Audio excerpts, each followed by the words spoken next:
Welcome to the Arrowhead Addict podcast. I am Sterling Holmes, joined by Matt Conner. The boys are back in town like Thin Lizzy. A lot to talk about, breaking down the final nuggets of the preseason game against the Chicago Bears, a.k.a. the Bears Super Bowl. We're going to talk about the signing of a sturdy man in Danny Shelton, a whole bunch more. But first, Matt, how are you?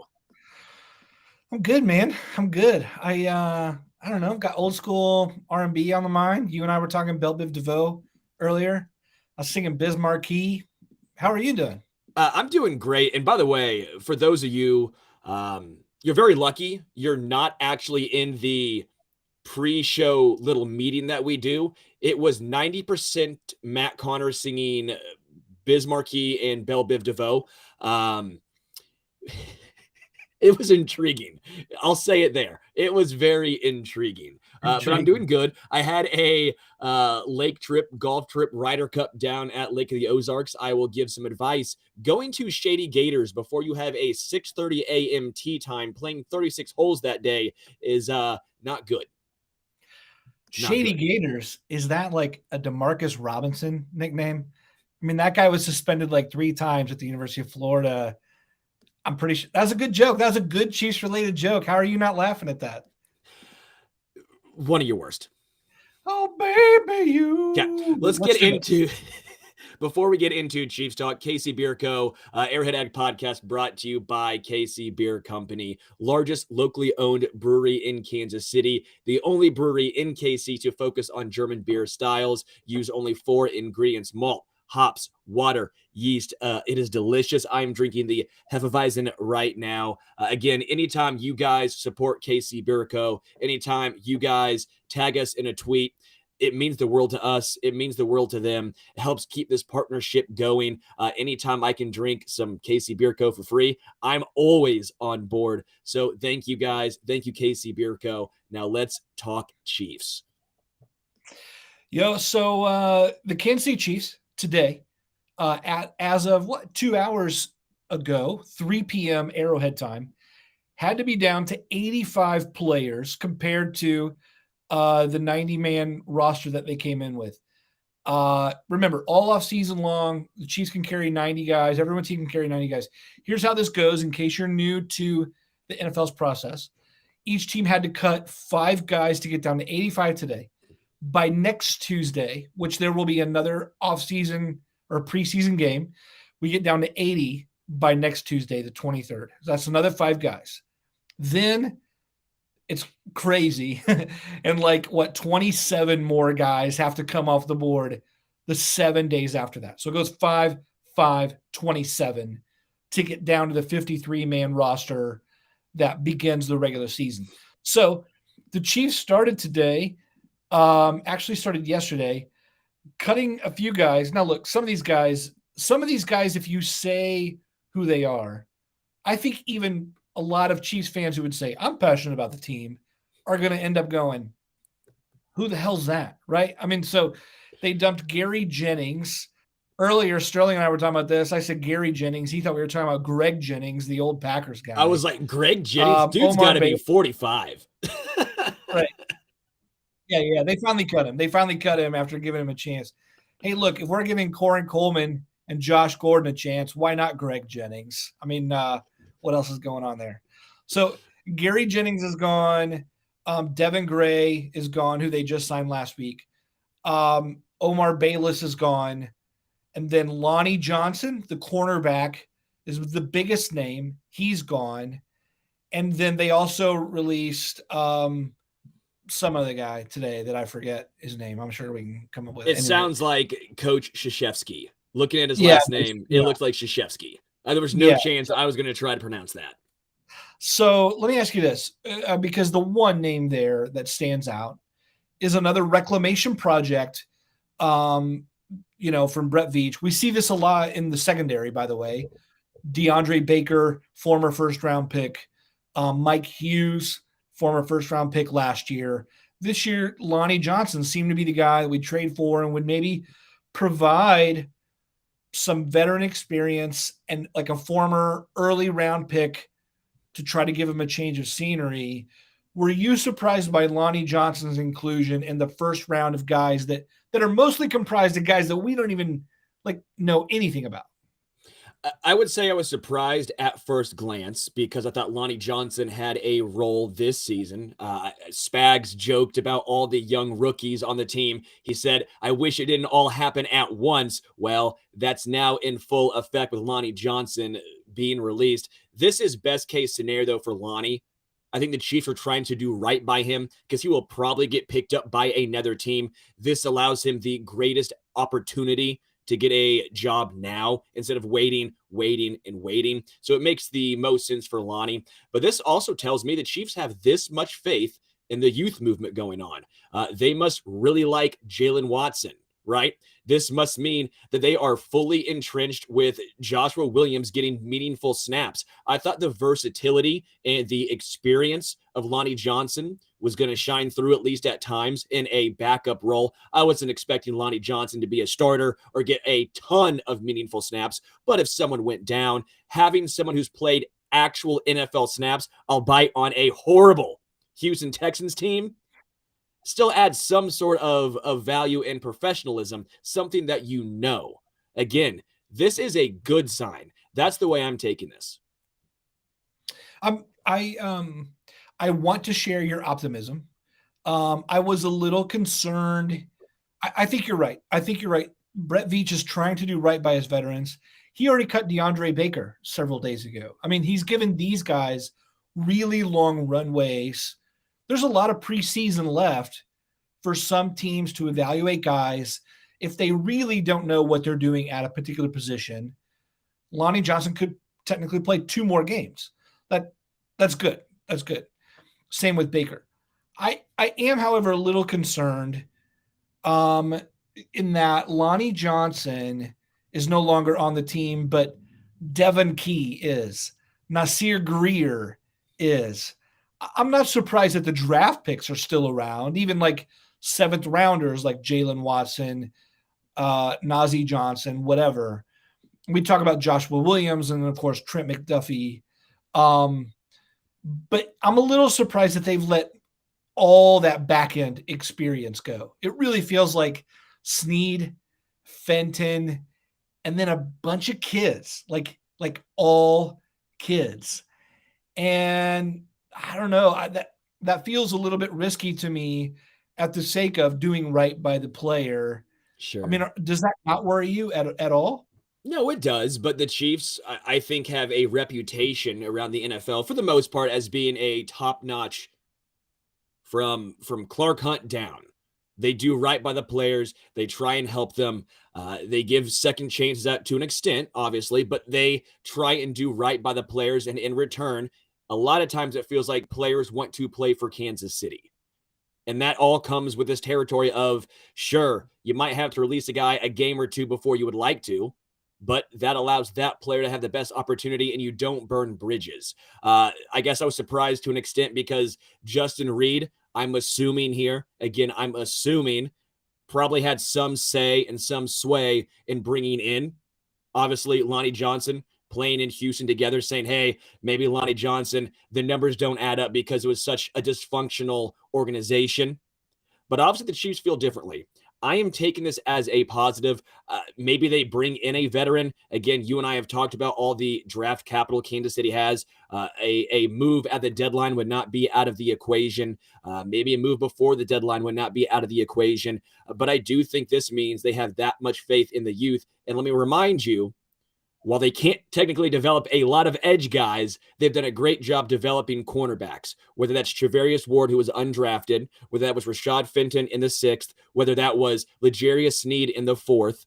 They've done a fine job of having a prototype or a guy and developing them.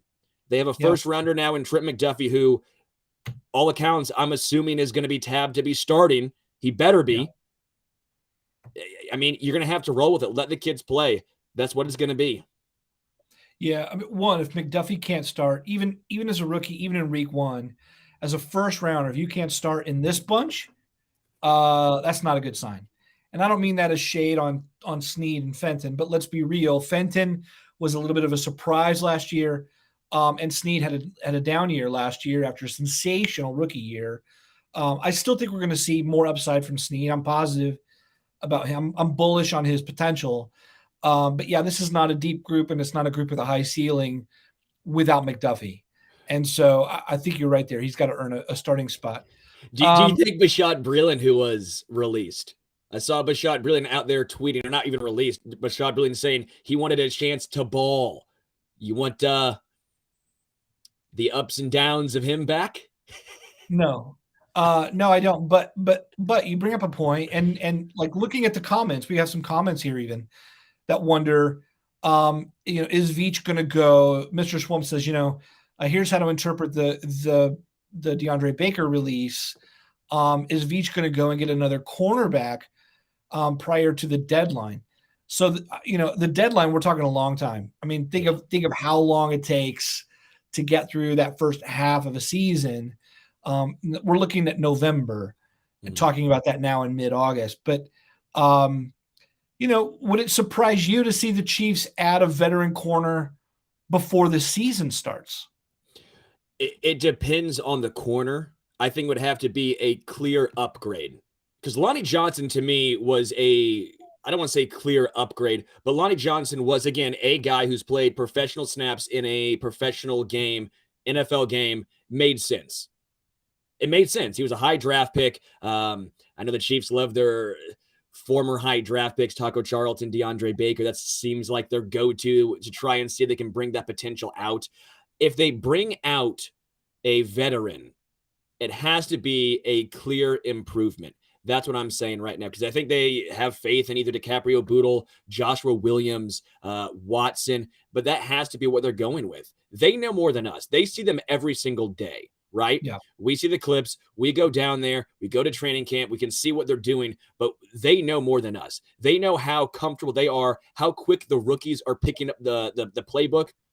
That's what really it comes down to, and they obviously have faith in this young group of guys. Yeah. Well, when you begin to add the young guys, Josh Williams has been playing with the ones at times. Yeah. Trey McDuffie, Snead, Fenton. You're already looking then at CB5 after those four. And so if you say they like Bootle too, enough to make him, if you say Jalen Watson has that chance, it gets crowded real fast. So in a way, it feels thin. But if you account for those top young guys, it gets crowded real fast. Mm-hmm. So I totally get it. They're rolling with the young guys. They have the draft capital and the money to go get their guy if they need their guy. If they're going to go, but you're right. If they're going to go get a guy, it's not going to be another change of scenery guy. It's going to be a holy shit, we added this guy. And it's not going to be Marcus Peters. It's not going to be Jalen Ramsey. No, but it's going to be he's a clear contributor and upgrade. You're right. Yeah, you're right. Because those four I'm comfortable with Williams, McDuffie, L'Jarius, and Fenton. Those four I'm honestly very solid with. The bottom two I have concerns with. I'm assuming Watson and Bootle now at this point. I have concerns, but at some point you have to throw them in play, because Bootle's now going into his second year. How long can you keep him on the practice squad?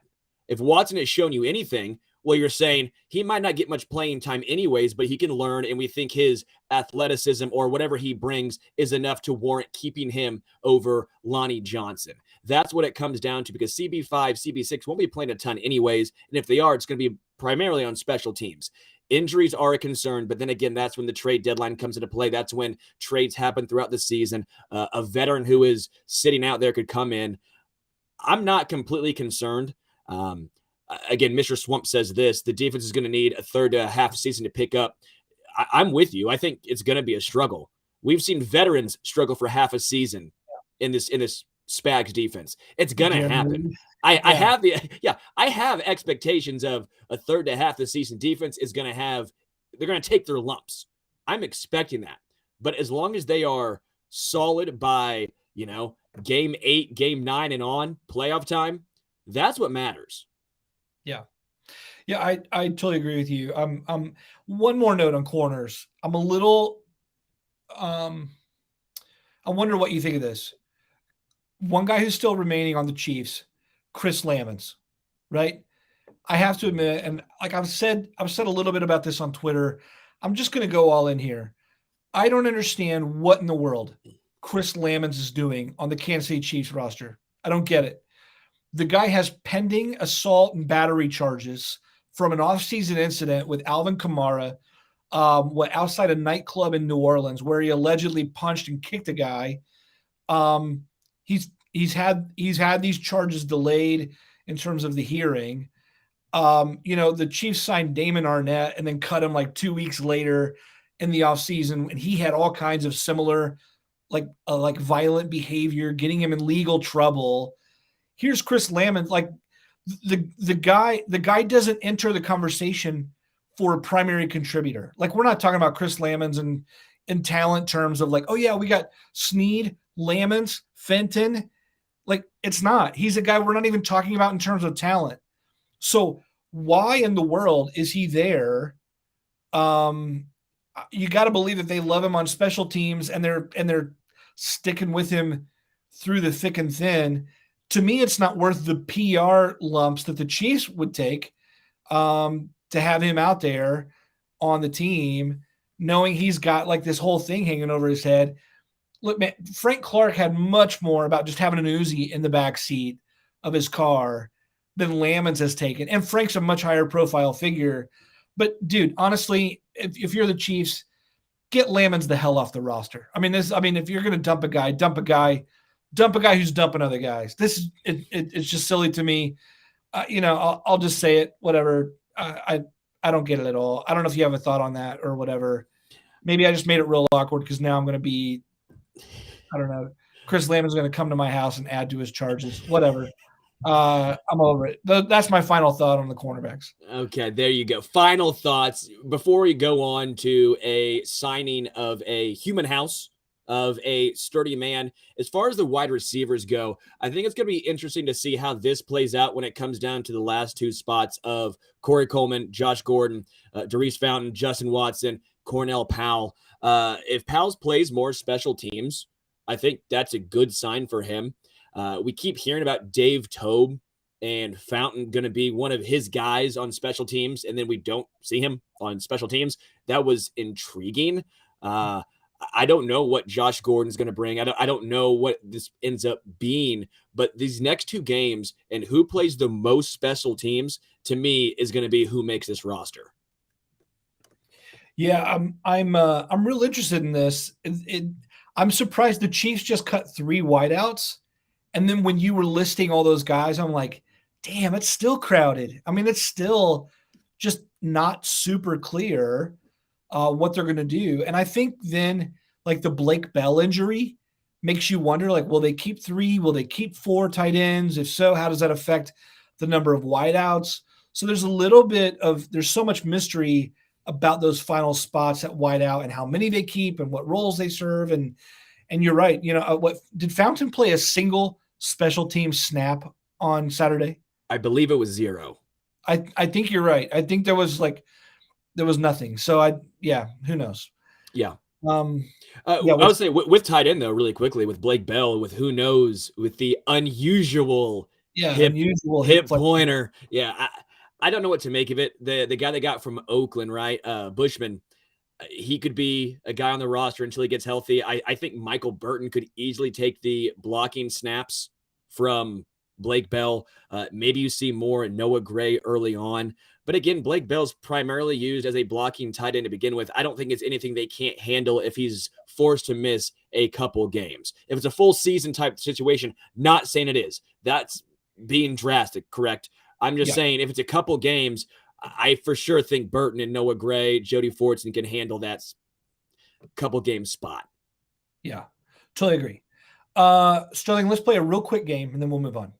I want to play real Chiefs player or fake name I just made up or brought up. All right. So I'm going to like don't cheat. Don't look at the active roster right now.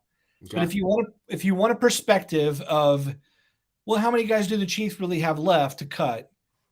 I'm just going to say a name and you say, oh yeah, that's a Chiefs player. Or you say, I made this up. All right. Ready? Mm-hmm. Francisco Whitfield. Gotta be fake. Okay. Azure Kamara. Real. Played at Kansas. Okay. Vitaly Gurman. That name's got to be real. You can't come up with something like that. Am I right? Okay. Yeah, you're kind of right about that. Oh, 3 for 3, baby. Brian Steiner. Fake. Okay. Oh, you got to let me know. Is it real or fake? I got to know these. Oh, yeah. That was fake. All right, here we go. Real or fake? David Steinmetz. That's real. That's how you got the first name. Oh, dang it. See, dude, I can read you like a book, Matt Conner. Yeah, okay. So clearly the point is made. The Chiefs have crazy named guys who don't really matter. And also, I'm a really crappy host at is this a real player or not? Yeah. Let's move on. Let's switch gears. Danny Shelton, the human house, one of the largest men I have ever seen in photos. This dude made in video. I've not seen him in person. I'll be honest with you. But standing next to like you looking at photos of like large men. Of all the photos I've looked at, of all the magazines that I've come out of the bathroom with of large men, this Danny Shelton is one of the larger ones I've ever sturdiest. One of the sturdiest. I've got to say, one of the sturdiest beings I've ever seen. He makes Michael Dana look tiny, and I'm not saying this guy's like out of shape. He's obviously a in shape guy. I mean, he took on a triple team, not a double team, a triple team.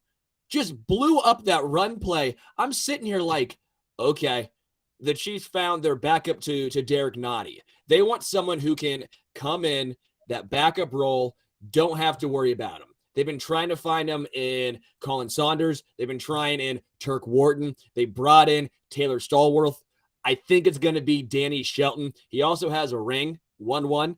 I like the signing. He also is very flexible. Watching him, it's going to sound weird, watching him stretch, I'm sitting here going, I'm a 5'10", 170-pound man who does yoga, and this guy's more flexible than me. It's impressive. I think Danny Shelton, again, I'm not going to say, oh, yeah, Danny Shelton's going to be the game wrecker for Kansas City that they've been looking for, but I think he's going to be a fine backup, and he's going to be someone who spells Derek Nottie and fills that run-stuffing role. Man, I love what you're saying over there, like watching him stretch. Just watching him in general, you got a lot of Shelton watching going on there. Yeah. Hey, look, how you think he's around? The guy played 29% of snaps last year. Can you afford to keep a guy on the roster who plays so little, who's now a year older with that much lamina? Is he really gonna? Are you really taking him over Colin Saunders? Are you really taking him over Taylor Stallworth? Is that are you thinking that maybe you just laughed at that? Maybe I said something that's really like dramatic. Over Taylor Stallworth, like wow, Taylor Stallworth. But you know what I'm saying? Yeah. What do you think of who's he taking over for, given his role? I'm actually laughing at the angry, drunken German comment. That was just outstanding. I could see Sterling walking into a 40-year-old hot yoga class wearing yoga pants with a smirk. I wear yoga shorts. You are known, but yeah, dude. You are known. Yeah, but no, I do think he makes the roster, even if he is a late signing. I just think he brings something to the table that Kansas City has been wanting, and that's a run stuffer. They've struggled against the run, and it's not necessarily because of linebackers. I think Anthony Hitchens, Nick Bolton, they were fine against the run. It came down to they were just getting to that second level so quickly. They couldn't stop anyone up front. This is huge. Now when Derek Nottie comes out, you don't have to worry. This guy can eat triple teams, double teams like a light snack. Okay? Taylor Stallworth, small contract. He might make the team, but it comes down to him and Colin Saunders. I think Turk Wharton's fine. Colin Saunders, if he's not shown anything, at some point it's like you have to show. And it's concerning that last year he was scratched from games for no apparent reason. He I was. think it comes down to Stallworth and Colin Saunders because I think Danny Shelton is now, I'm not going to say in pin, but in dark pencil, I think you can write Danny Shelton's name in. Dark, dark pencil. I like it. I like it. Yeah, by the way, um, yeah, by the way, it says, who was that Brad Pitt character who was a fitness instructor in Burn After Reading? The Coen Brothers movie. Yeah, that's kind of perfect Sterling right now. Yeah, He that's so remi- true. Sterling reminds me of one of those fitness instructors from the 70s or 80s. Oh yeah. That's like a good compliment. I would take that and own that. By the way, folks, we're reading some of the comments. So many of these comments are from members of our Arrowhead Addict Discord channel. We actually have memberships for those who want to hang out further with us and make fun of Sterling and myself. I saw something earlier about having a full goatee, but I try to do the beard thing. But my cheeks, it's like I tried Chia Chin and Miracle Grow.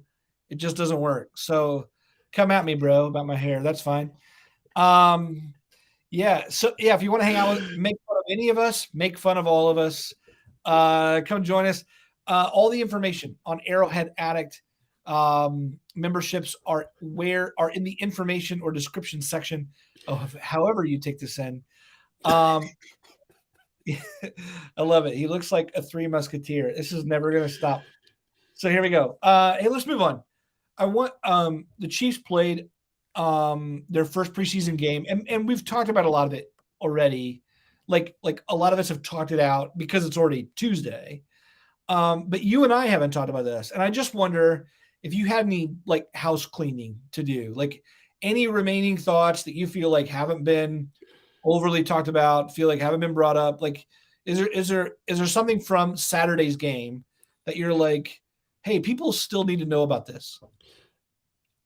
It's probably been said. I'm going to say it again. The fucking athleticism and speed of the defense was incredible. Justin Reed getting in there on multiple plays, getting physical, not making business decisions was so much fun to watch.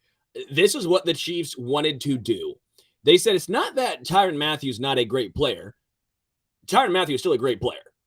But he made some decisions last year. He was not as physical, didn't get in there. Justin Reed did. That's what they wanted to see. And that's what we saw on Saturday. I'm a big fan of the speed, athleticism, and the way the Chiefs are going. Nick Bolton, Willie Gay Jr., Leo Chanel. I don't know what Leo Chanel is going to be this year. At times, he looked a little confused. I think we're going to see that. They're obviously asking him to play a lot of different roles. At times, they wanted him to be the green dot as the backup. I don't know what they're going to use him as. They want him to get after the passer. They want him to be the middle linebacker getting guys in place. They want him to drop into coverage. It's a lot for Leo. I'm not going to lie. But if someone's athletic enough to do it, it's him.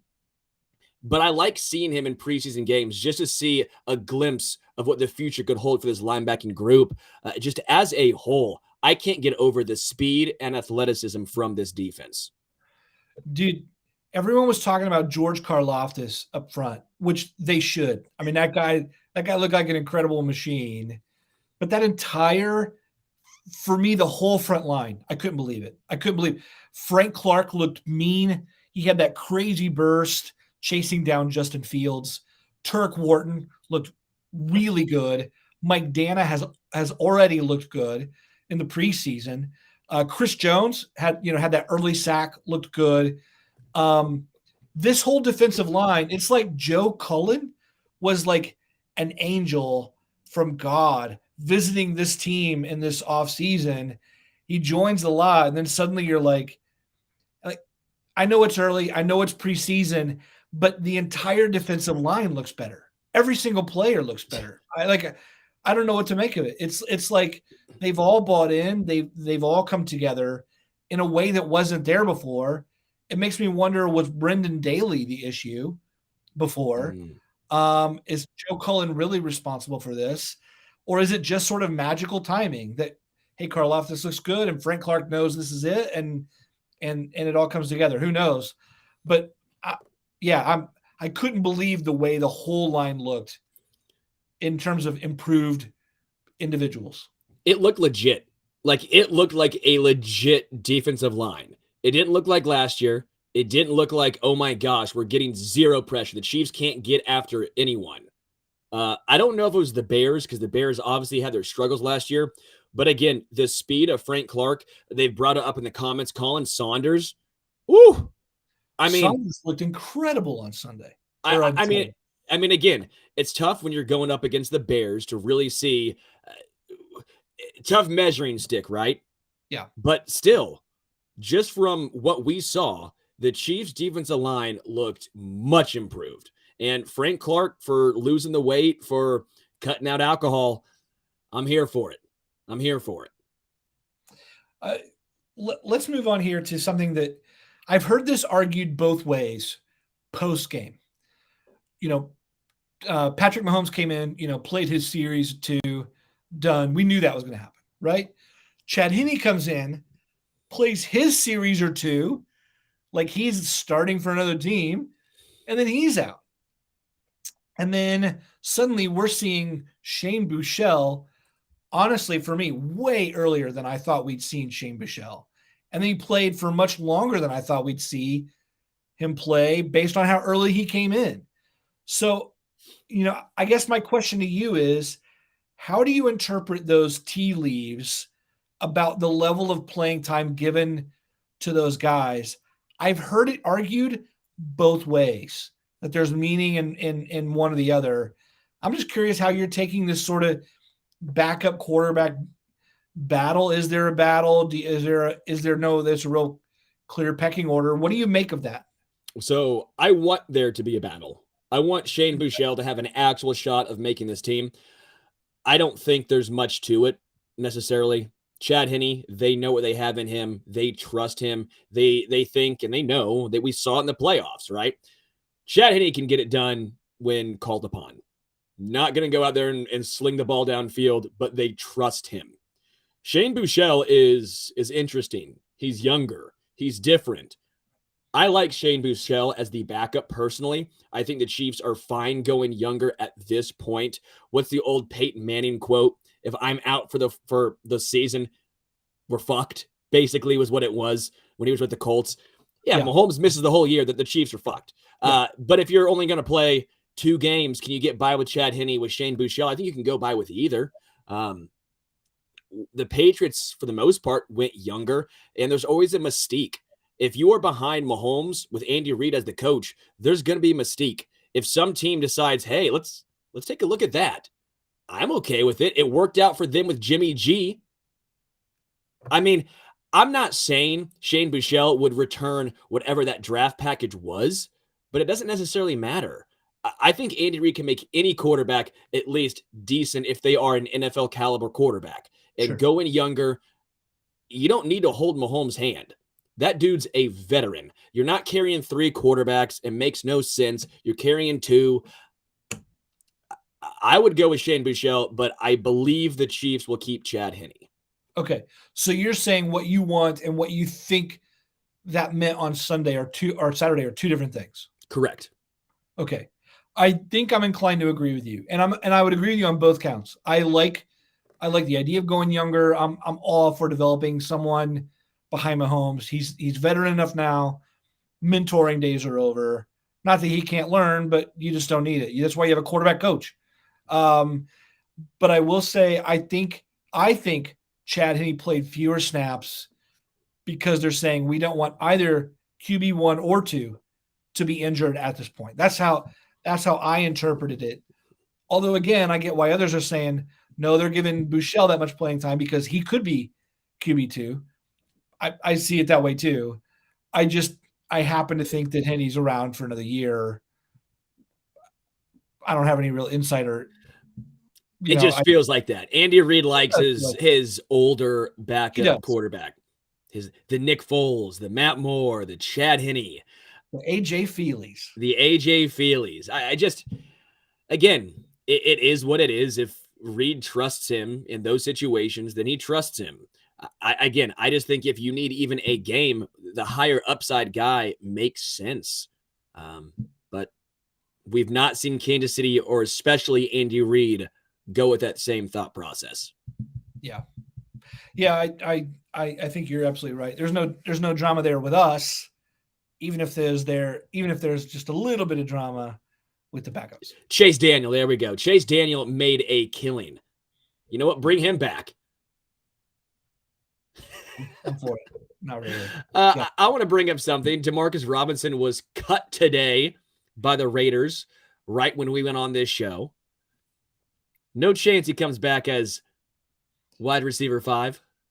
Oh my gosh. Get out. Get out. Get out. I mean, we're just trying to move forward. We're trying to move forward progress. And yeah, get out of here. I mean, would you like to see that? No. Okay. I just wanted to stir the pot, have a little fun here. Let me ask you something too that I'm sure will rile up some people in the comments because I feel like this is a 50-50 split. How do you feel about Mahomes, Travis Kelce to an extent playing in the preseason? Because I thoroughly dislike, and this is, I'll admit it, I agree with Aaron Rodgers here. I don't understand like Mahomes or Kelce necessarily even playing in the preseason. I don't think they get anything from this. There's nothing on the line. You know what they are. Any chance or extra chance of getting hurt is a detriment, at least in my opinion. I trust Mahomes and Travis Kelce to have themselves ready for week 1. I understand you can get hurt in practice. I understand you could get hurt snap 1 of week 1. But adding extra injury precautions or extra injury chances in preseason games, stuff that does not matter, I dislike. Where do you stand?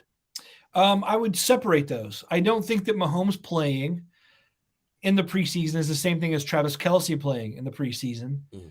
To me, Travis Kelce is much more experienced. His role is already set, whereas Mahomes' connectivity and chemistry to younger players and to like a different offensive looks matters much more. Kelce's also in his mid-30s. So I think that there's a differentiation between those two. I'm with you in saying I hate seeing any ability to get in. I mean, no one wants to see Mahomes get injured or whatever. But, Mahomes himself even says, you got to mentally take that first hit to get the rust off. I'm gonna trust that. I think I trust Reed. Look, the guy's been around for so many training camps, knows what it's like. It's not my job at stake if my quarterback goes down first week, So if they're out there getting those guys some meaningful reps and saying it's meaningful, I'm going to trust it. Yeah. What do you take away from the running back hype around Isaiah Pacheco? Because I've gone twofold on this. I've gone one where I think, how is this different than Darwin Thompson or the plethora of other late round running backs drafted that have all this training camp offseason hype? And the other one of me saying, he didn't play much in that preseason game. They like him, and that's why they took him out early, because they know what they have in him. He's made catch after catch, highlight reel after highlight reel. They say he's solid already in pass protection. I almost have him listed as RB2, but I'm so nervous of falling into this late round running back hype. Where do you land? I like the positive reports. I don't want to deflate optimism, but get out of here with all this. Like how does a 7th round rookie convince the team that drafted him, oh, we don't even need to play him because we already know what we got in him. Like he doesn't need pass protection reps against like another NFL team. Are you kidding me? He was already that good. Oh, his speed's already that good. His hands are already that good. He doesn't need all this practice and the reps. Is he that much of a secret weapon that they don't want to deploy him for fear of like letting the NFL know? The dude was taken in the 7th round, like number 20 something running back taken. Like he didn't even do that much for Rutgers. Like James Robinson was undrafted. How dare you? I mean, I'm just saying, I'm not saying he's not going to be good, but let's tap the brakes. They're not hiding him. He needs all the reps he can get. I don't know why they didn't play him more. We may see him a lot more coming up, and maybe they're trying to make up their mind about guys who are on the fringes. Maybe I'm wrong. Maybe he is Kareem Hunt 2.0, and they know it, And week 1, they're going to unleash him like Kareem Hunt in his debut. Maybe Pacheco's on the cover of Sports Illustrated in his first game as a rookie, just like Kareem Hunt.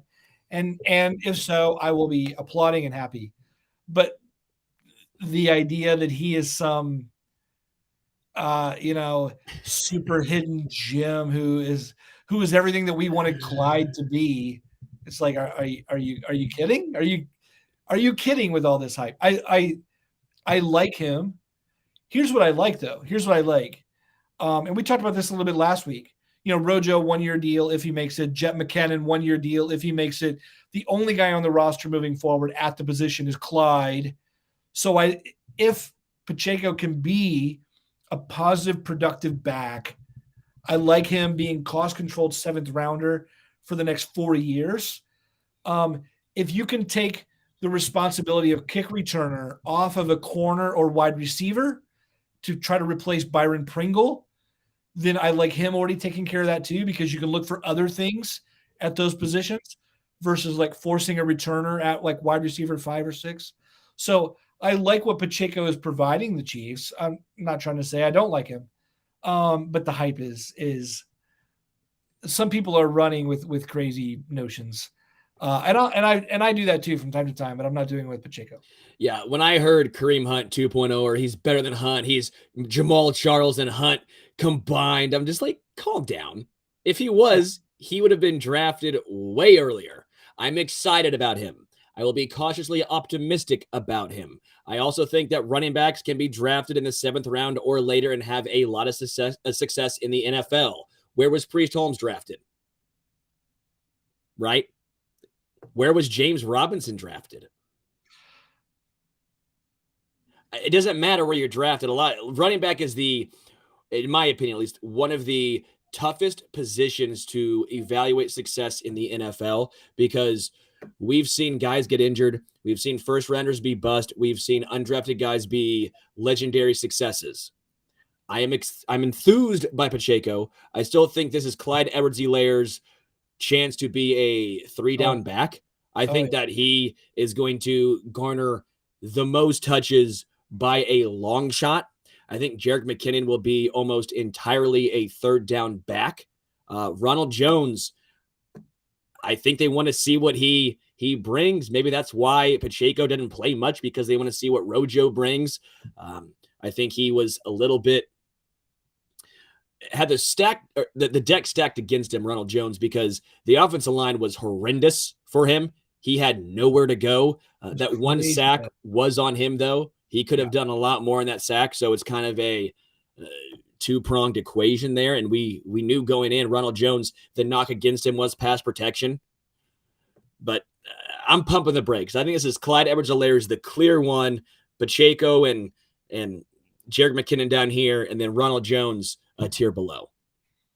Yeah, it'll be interesting to see how Jones does this week. Otherwise, he could be out in the next batch 05.